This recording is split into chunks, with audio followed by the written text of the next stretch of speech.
Serbia është mundur nga Shqipëria në fushën e vet me rezultate 1-0 në ndeshjet kualifikuese për Kupën e Botës 2026. Në konferencën pas turpit që pësoi në Leskovac, trajneri përfaqësues serbe Dragan Stojković ka dhënë dorëheqjen.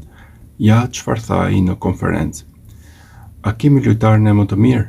Nuk e di, kjo përzgjedhje lojtarësh ka qenë zgjedhja ime. U përpoqja ta zgjidhim këtë ndeshje në favorin ton, ose kam gabuar në zgjedhje ose thjesht kam gabuar, por ja që ndodhi kështu. Kur të largohem, do të largohem me krenari. Ka qenë privilegj të jem trajneri i vendit tim, që kur mora drejtimin dikush do analizoi nëse ja vleti apo jo, nëse pati gjëra të mira. Mendoj se po, por nuk duhet të ndodhte të humbnim këtë ndeshje. Jo për mua, por thjesht nuk duhet të ndodhte.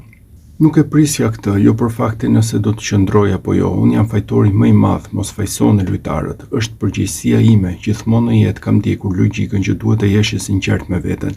Nuk jam për ta fajsuar skuadrën, djem të munduan, luftuan dhe vrapuan. Gjithçka që folëm dhe përgatitëm nuk mjaftoi. Unë i mbroj 100% ata. Kam qenë këtu 4 vjet e gjysmë dhe po të ma thoshte dikush këtë në vitin 2021 nuk do e besoja. Kemi pasur shumë suksese, shumë momente të bukura, kemi gëzuar kombin, por këtë herë e zhgënjyem dhe unë jam këtu për të mbajtur përgjegjësi, pa justifikime. Nuk udhtoj me ekipin të dielën.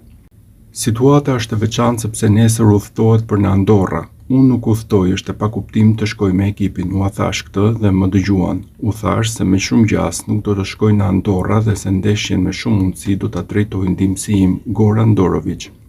Kam biseduar tashmë me presidentin dhe sekretarin e përgjithshëm dhe si një njeri i përgjegjshëm kam ofruar dorëheqjen. Këtë humbje nuk e prisja, sidomos në një ekipi që është rivali im kryesor për vendin e dytë. Marr përgjegjësi absolute dhe unë jam i vetmi fajtor. Për këtë mos u shqetësoni, më vjen keq që humbëm, por kështu është sporti dhe jeta. Do ketë kohë të flasim për gjëra të tjera, por si person përgjegjës kam ofruar dorëheqjen para dy drejtuesve kryesorë të federatës, tha Stojković në konferencën për shtyp.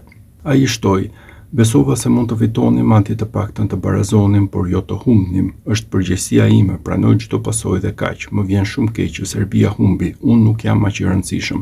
Nëse ndoshta ai top do të kishte hyrë në port, gjithçka do të ishte ndryshe, por tani është kohë të flasim. Provova gjithçka në pjesën e dytë, por nuk dha rezultat. Më vjen shumë keq për njerëzit, për gjithë futbollin serb, kur humb ndaj rivalit më të madh, e di se çfarë do të thotë kjo. Do flas me federatën, do vendosim bashkë, por e di që vazhdimi është shumë i vështirë. Jam plotësisht i vetëdijshëm për këtë. Do marrim vendimin më të mirë. Kam përgjegjësi ndaj organizatës dhe pranoj fajin. Ata e merituan fitoren, arritën të na mundnin, po presim një shans tjetër për t'im mposhtur, por sonte nuk shkoi.